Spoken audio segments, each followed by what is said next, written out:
ትግራይ ሰላማዊ መድረክ ዶ ናብ ወተሃደራዊ ስርዓት እያ ትሰጋገር ዘላ ኣብዚ ሓለፈ ሰሙን ኣብ ኢትዮጵያ ብፍላይ ድማ ኣብ ክልል ትግራይ ሓያል ዛዕባ ኮይኑ ዘሎ ስልጣናይ ጌታቸው ረዳ ናብ ሌተናል ጀነራል ታደሰ ወረደ መትሕልላፉ ስዒቡ መጺኡ ዘሎ ፖለቲካዊ ተርእዮ ሓደን ዝዓበየን እዩ እስከ ኣብዛ ክፋል ጽሕፍት እዚኣ ብዛዕባ ኣይተ ጌታቸው ረዳን ካብ ስማዊ ምዃኑ ብሰፊሑ ዝእመነሉ ስልጣን ጊዜያዊ ምምሕዳር ትግራይን መላዩ ስዒቡ ገለገለ ርእቶታት ናባኹም ከነብሎ ኢና ኣብ ትግራይ ዘሎ ጊዜያዊ ምምሕዳር ግቦ ስርሑን ዕላማታቱን ከየተግበር እንቅፋት ዝኾንዎ ሰለስተ ኣካላት ከም ዘለው ያምን ንሶም ድማ ብዶክተር ደብረጽዮን ገብረ ሚካኤል ዝምራሕ ክንፊ ህወሓት ብዶክተር አብይ አሕመድ ዝቕለስ ሰልፊ ብልጽግናን ብኢሳያስ አፈወርቂ ዝውነን ሰልፊ ህግደፍን እቶም ጉሁዳትን ፍሩያትን ተጠቀስቲ እዮም እዞም ሰለስተ አካላት ንረብሓታቶምን ጠቕምታቶምን ክብሉ ኣብ ትግራይ ሩይ ምዕባለን ጎዳና ፍትሕን ማዕርነትን ኮነ ፍትሕን ዴሞክራሲን ከይሰፍን ይኹን ልዕልና ሕጊ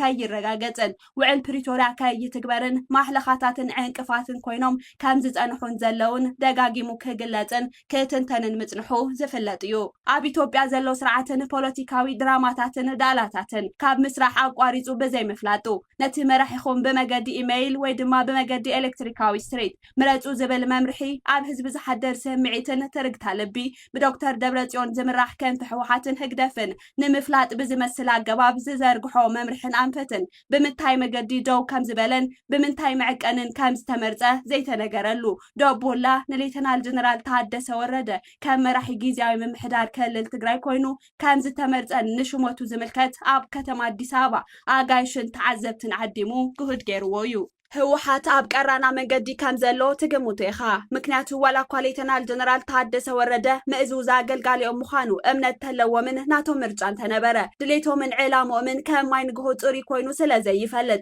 ንግሆ ተንሲኦም ኣቃሞምን ድሌቶምን ክቕይሩ ተኽእሎ ስለ ዘለዎም ሕርያ ታደሰ ወረደ ምስ ጊዜን ኩነታትን ዝረአይ ዝኸውን እዩ ህግደፍ ድማ ብመገዲ ዘይወግዓዊ መራኸብታት ብዛዕባ ኣይተ ጌታቸውን ሌተናል ጀነራል ታደሰ ወረደን ኣመልኪታ መልእኽቲ ክትጽሕፍን حلفن درو جميرالا ታደሰ ወረደ መገልገሊ እነ መንጀሪኖን ደብረጽዮንን ዝቐለስዎ እንተ ኮይኑ ህግደፍ ኣይጻረርን እዩ ምክንያቱ መሪሕነት ህወሓትን ህግደፍን ተላፊኖም ንዘይወግዓዊ መገዲ ይሰርሑ ምህላኦም ክግለጽን እዩ ኣፈኛታት ክልቲኦም ስርዓታት ድማ ነዚ ዘደርዕ መልእኽትታት ከሕልፉ ካብ ዝጀመሩ ግዜ ኣይቀለሎን እዩ እሞደኣ ንህዝቢ ትግራይ መራሕትኻ ብመገዲ ኢሜይል መረጺ ኻይሎም ናብ ኣገልግሎት ኢንተርኔት ብምእታውን ብምጥቃምን ክመርጽ ድሕሪ ምእዛዞም ሃንደበት ዝመስል ናጤባ ጊዜያዊ ፕሬዝዳንት ታደሰ ወረደ ኮይኑ ኢሎም መርድእን በስራትን ኣብ ሓደ እዋን ኣቃሊሖም እዮም እቶም ሓዘን ዝኾኖምን ናይ እማን ምርጫ ዘሎ መሲልዎም ብምርጫና ዝደለናዮ መራሒ ክንመርጽና ዝበሉን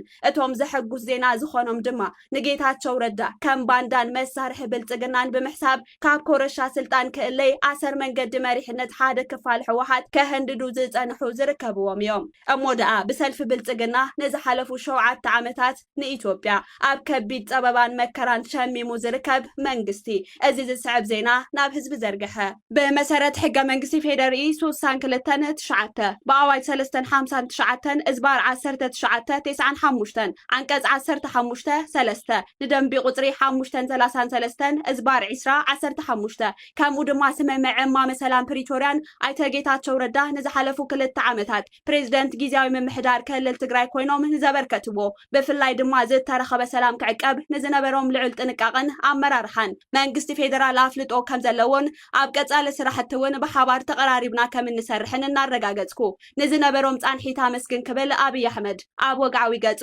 ጽሓፈ ብድሕሪዚ ኣብ ህዝቢ ትግራይ ዝተፈላለየ ስምዒታት ፈጠረ እቲ ጉራማይለ ስምዒታት ድማ ክንዮ ትጽቢቱ ዝኾኖ ክሓዘን ከሎ እቲ ንልኩዕን ተልእኹን ህወሓትን ህግደፍን ዝጽበይ ድማ ዜና ብስራት ኮይንዎ እዩ ነዚ ድማ ሃንደበት ብዝተረኸበ ርእቶታት ምርኣይ ይከኣል እዩ ባዕልኻ ንናይ ባዕልኻ መንግስቲ ብናይ ባዕልኻ መሓውር ዕንቅፋት ፈጢርካ ንከይሰርሕ ትገብር ምክትል ፕሬዝዳንትነት ናይ ጸጥታ ላዕለዋይ ሓላፍን ኮይንካ ጸጥታ ንከይሰፍን ትገብር ኣብ ዓለም ዘይተገብረ ናይ ጸጥታ ሓይሊ ካብ ትእዛዝ መንግስቲ ብዘፈንገጥ ኣገባብ ኢዳውጽኡ ንሓደ ናይ ፖለቲካ ጉጅለ ንክድግፍ መድረኽ ተመቻቹ መሓውርካ ዋፊርካ ናይ መንግስቲ ቢሮ እናሰበርካ ማህተም መንጢልካ ዕልዋ መንግስቲ ትፍጽም ካብኡ ፕሬዝዳንት ትኾን ሕማቅ ፕሬዝዳንት እዩ ህዝቢ ትግራይ ግን የሕዝን ፖለቲካ ፖለቲከኛ መምህር አብርሃ ደስታ ዝጽሓፈዩ በሓያል ክእለት ዘረብኡ ብዙሓት ዘእመነ እኽብ ካብ ሻዕብያ ናይ ፕሮፓጋንዳን ኣውታራቱ ማይ ዘዕሞኸ ናይ ኢትዮጵያ ዋጭላት ናይ ኣምሓራ ተዋጠትን ሕልሞም ዝበተነ ካብ ዋጠኛ ክሳብ ጋዜጠኛ ሓቢሮም ንዝፈነውዎ ጎስጓስ ህልቂት መኪቱ ኣፎም ዘትሓዘ በሓያል ክእለት ዲፕሎማሲን ንጻዕዳ ዓለም ኣሚኑ ካብ ኣሜሪካ ክሳብ ደቡብ ኣፍሪቃ ኣቓልቦ ዓለም ዝሰሓበ በሓላፍነት ሞት ተቐቢሉ ብዓለም ብርዒ ደም ሕዋቱ ዝዓገተ ካብ ናይ ፖለቲካ መዳሪኡ ክሳብ ጫማ ወልዋሊኡ ሓቢሩ ህዝቢ ከጽንት ኣብ ዝወፈረሉ ብሓንቲ ልሳኑ ዘፍ ዘበለ ደጊም ተጋሩ ጠፊኦም ኣብ ዝተባሃለሉ ጸልማት ግዜ ሞራል ህዝቡ ብሓንቲ ቃል ሓፍ ዘበለ ክንዮ ምቹ ህይወቱ በረኻ ወሪዱ ህዝቡ ዘድሓነ ንስለ መንነቱ ብቦምባታትን ድሮን ተሳሒቱ ምስ ሞት ዝተፋጠጠ ኣብ ጸላምን ብርሃንን መንእሰይ ትግራይ ተስፋ ከይቆርጽ ተስፋ ዝሃበ ልዕሊ ኩሉ ዘድሓኖም ተስፋ ዝኾኖም ሰባት ከይተረፉ ንክብሩ ክዝንጥሉን ሞራሉ ከይነከየ መሊሱ ሞራል ዝሃበ ሰብ ጌታቸው ረዳ ክብሪ ይኹንካ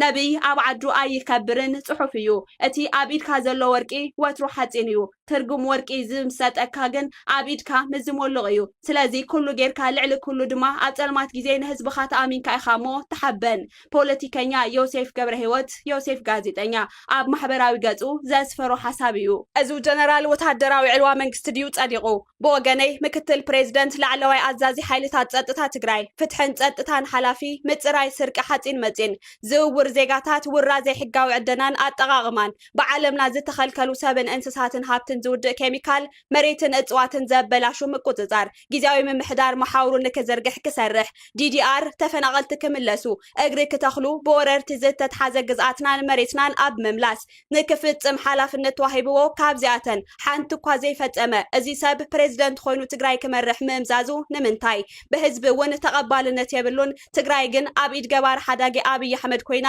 ኣደዳጉ ሓላሉን ምስሌነታትን ወዲቓ ተሪፋ መስራት ሕወሓት ፖለቲከኛ ስገደ ገብረ ስላሴ ዝጽሓፎ እዩ ንተጋዳላይ ጌታቸው ረዳ ሰናይ ጊዜን ምሉእ ጥዕናን ይምነየሉ በሰላም ኩናትን ሽግርን ዝገጠማ ትግራይ ብደረጃ ጊዜያዊ መሪሕነት ዘርአኻዮ ተወፋይነት ኣንፈት ዲሞክራሲን ዝናኣድ ነይሩ ነዚ ሰላማዊ ምስግጋር ክፈጥር እውን ኣኽኢሉ እዩ ዝብል እምነት ኣለኒ ከምኡ እውን ንሓዱሽ ጊዜያዊ ፕሬዝደንት ትግራይ ጀነራል ታደሰ ወረደ ሰናይ ናይ ስራሕ ጊዜ ይምነየሉ ምስ ዘለዎ ወታደራውን ፖለቲካውን ተመክሮ ንህዝቢ ትግራይ ምሉእ ሰላም ንፖለቲካ ትግራይ ድማ መርግጋ ዝፈጥር ጊዜ ከልዎ ተስፋ ይገብር ትግራይ ኣብ ዝገሽ ኩሉ እዋን ክልቲኦም ካብ ክቡር ጊዜኦም መቂሎም ስለ ዝተቐበሉንን ዘዘራረቡንን የመስግን ፖለቲከኛ በየነ ገረዚሄር ነዚ ጉዳይ አመልኪቱ ካብ ዝጽሓፎ ጽሑፍ ዝተወሰደ እዩ ክቡር ጌታቸው ረዳ ምቁሉል መራሒ ኣብዚ ክልተ ዓመት ህዝቢ ትግራይ ብድፍረት መራሕቱ ክነቅፍ ዕድል ሂብካ ኢኻ ካብ ቃልሲ ናይ በረኻ ጀሚርካ ስጋብ ናይ ክልተ ዓመት መሪሕነት ጊዜያዊ መንግስቲ ትግራይ ብምዃን ንትግራይ ንዝኸፈልካዮ ዋጋ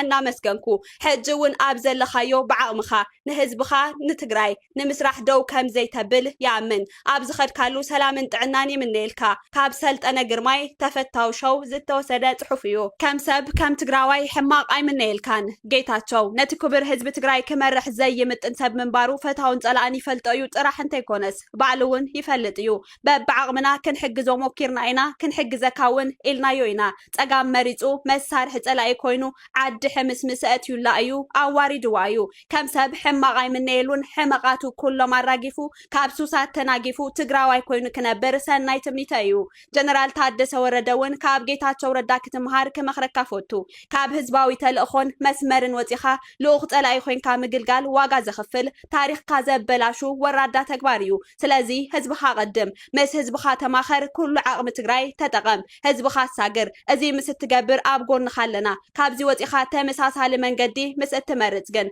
انتاي كم زقات امكا فولتيو سناي سراح نتادسة سناي عدل نجيتاتشو سلامن كسانة هزب تقراي هايلا رافاينة اب محبراو قطو زاسفرو صحوف زيت توسدايو كالا دما بولكاي كم جيتاتشو ردا زخبرون زفتون مرحي يابلين كاب زفلتو مرحتي كم جيتاتشو ردا زبله قنوع كم مرحي خاط راح زي كونس كم حوكات تريو مرحي يلن قلدي يرد سنة صحوف يرد سلطان اللني فلتات اللني لو اي خورع بتحتيو نزلو سبي خبر نولك او تقميلو ጸደፍ ደፋ ይብል ገንዘባ የሰስዖ ቡልቀይ ጌታቸው ረዳ ፕሬዝደንት ሀብ ዝነበረሉ ጊዜ ስሙና ጸዋዕኹ ከም ልበይ ቀሊደሉ ከም ልበይ ሓጭጨሉ ዘምጸለይና ጽሓፍኩ ጸሪፈዮ ነቲ ንሱ ዝመርሖ መንግስቲ ከም ልበይ ነቂፈ ተጻሪፈ ድሕሪ ሀዚ ከም ልብናዶ ንጽሕፍ ቀጻሊ ኣብ ሕቶ ዝኣት እዩ ጌታቸው ረዳ ኣብ ጊዜ መሪሕነቱ ዘጥፍኦ ጥፋት ኣብ ትግራይ ንነዊሕ ዘበናት ተኣጅሉ ዝጸንሐ ርስሓት ሓጺብካ ንምጽራይ ዓቕሚ ወይ ብልሓት ሓጺርዎ እንተዘይኮይኑ ብናይ ቅንዕናን ተወፋይነትን ጸገም ዝፈጥሮ ስሕተት የለን ጌታቸው ልዕሊ ኩሉ መራሒ ትግራይ ንትግራይ ይፈቱ ንህዝቢ ይጭነቕ ኣብ ታሪኽ ኣብ ቀረባ እዋን እንፈልጦም መራሕቲ ካብ ፕሬዝደንትነት ምስ ተለዓለ ዝያዳ ህዝቢ ዘኽበሮን ዝደገፎን መራሒ ጌታቸው ረዳ ጥራሕ እዩ ትግራይ ካብ ዕብዳን ወፂኣ ናቡና ምስ ተመለሰት ድሕሪኡ ከም በሓዱሽ ከተኽብሮን እናኽበረቶ ክትነብርን እያ ሰሰናዩ ይቅጠምካ ጌች ጸሓፊ ዘመን ገብረ መድህን ዝጽሓፎ እዩ ኣመል ምስ መግነዝ ጌታቸው ረዳ ምሸት ስልጣን ተረኪቡ ብንግህኡ ይሁዳ ዝበልዎ ጉጅለ ጉዳማት ሕዚ ድማ ወዲ ወረደ ስልጣን ምስ ተረከበ ከይወዓለ ከይሓደረ ጠቐነ ጀሚሮም ኣለዉ ከመይ ዝበለ ጋኔን እዩ ተገናዚቦም እዞም ሰባት ዝንቱ ዘመድ እይወፅእ ዘአንብለ በጾምወ በጸሎት ፖለቲከኛ ጣዓመ ኣርዓዶም ካብ ዝጽሓፎ ዝተወሰደ እዩ ክቡር ጌታቸው ረዳ ንትግራይ ዝኸፈልካዮ ዋጋ ነመስግን ሕጂ እውን ኣብ ዘለኻዮ ብዓቕምኻ ንትግራይ ንምስራሕ ደው ከም ዘይተብል ይኣምን ኣብ ዝኸድካዮ ሰላም ኩን ቁኑዕ መራሒና ገጣሚ ውቅያኖስ ጉዑሽ ዝተመነዮ ሰናይ ምኞት ዘካተተ ርእቶ እዩ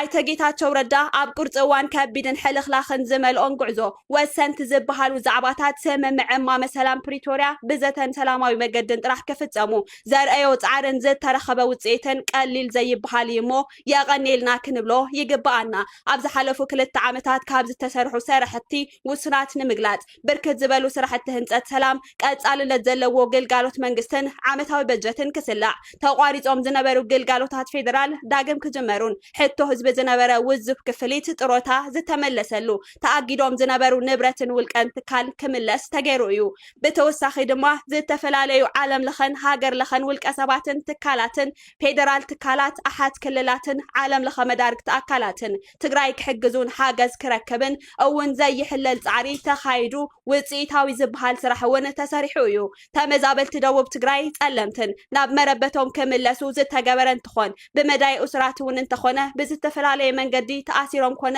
ኣብ ካምፕታት ክጸንሑ ተገይሮም ዝነበሩ ተጋሩ ከፍትሑ ናብ ስርሖም ክምለሱን ክኢሎም እዮም ብመዳይ ህንጸት መሰረተ ልምዓትን ዓበይቲ ፕሮጀክትን እውን እንተኾነ ኣካል ፕሮጀክት ማኣዲ ንወለዶ ዝኾነ ገርዓልታ ሎጅ ህንጸቱ ኣብ ጽቡቕ ብርኪ ይርከብ ብሓፈሻ ክልል ትግራይ ዋሕታ ብርሃን ሓሳብካ ብነጻነት ምግላጽ ዘኽእል መድረኻት ነጻ ሚድያን እውን ዝተረኣየሉ ነይሩ ኣብ ቀጻሊ 1 ዓመት እውን ዘብዕ ሰላም ኮይና ሓድነትን ሓልዮትን ኣጠናኺርና ዝተጀመሩ ስራሕቲ ክዛዘሙ ክዕቀቡን ክሰፍሑን ከምኡውን ሓደስቲ ስራሕቲ ልምዓት ክጅመሩ ኣብ ምግባር ምስቲ ዝተጣየሸ ጊዜያዊ ምምሕዳር ኮይና ንኽእሎ ኩሉ ክንገብርን ክንሕግዝን በዚ ኣቢለ ጻውዒተይ የቕርብ ሚኒስተር ዶክተር አብርሃም በላይ ኣብ ማሕበራዊ ገጹ ካብ ዝጽሓፎ ዝተረኸበ እዩ ድሕሪ ፕሪቶሪያ እቲ ከይዲ ብዝነበሮ ናህሪካ ይቕጽል ል2 ፈረቓን ዓመት ንድሑር ጉጅላዊ ከስቢ ኮሊፎም ጸኒሖምስ ሕዚ ክስቶ ኤምባሲ ከምዚ ኢሉና ክስቶ ሚድያ ከምዚ ኢሉ እናበሉ የጽመሙና እቲ ከይዲ ክሳብ ስልጣን ንብሕት ተኾሊፉ ይጽናሕ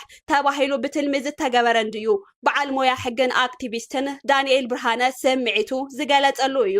ኣብ መወዳእታ 2 ርእቶታት ክውስኽሞ ንሎሚ ዝበልኽዎ ጽሑፈይ ክውድእ እየ ይብል ጸሓፊ ኣርኣያ በላይ ኩሉ ዝከኣለካ ጌርካ ኢኻ ክቡር መራሒና ክብርን ምስጋናን ይግባኣካ የቐኒልና ዓብይ ሰብ ዝሰኣነካ እምበር እትስእኖ የለን ተገላጊልካ መምህር ኤልሳ ጸጋይ ፕሬዝደንት ጌታቸው ረዳ ከም ሰብ ክፍተታት ዋላ እንተሃለውካ ተወጊዑ ዘይውዳእ ስብእና እዩ ዘለካ ካብ ኩሉ ንላዕልካ መራሒ ሕወሓት ከም ምዃንካ ሰብኣዊ ባህሪኻ ብጣዕሚ እዩ ዝገርመኒ ከም ናተይ ኣተሓሳስባ ትግራይ ብቐሊሉ ክትረኽቦ ዘይትኽእል ሰብ እያ ሲኢና ኣብ ዝኸድካዮ ጻዕዳ ይጽናሕኻ ሓርነት ኣብርሃ ዝብል ካብቶም ኣንደበት ዝመረጽክዎም ርእቶታት እዮም ይብል ጸሓፍያ ኣርኣያ በላይ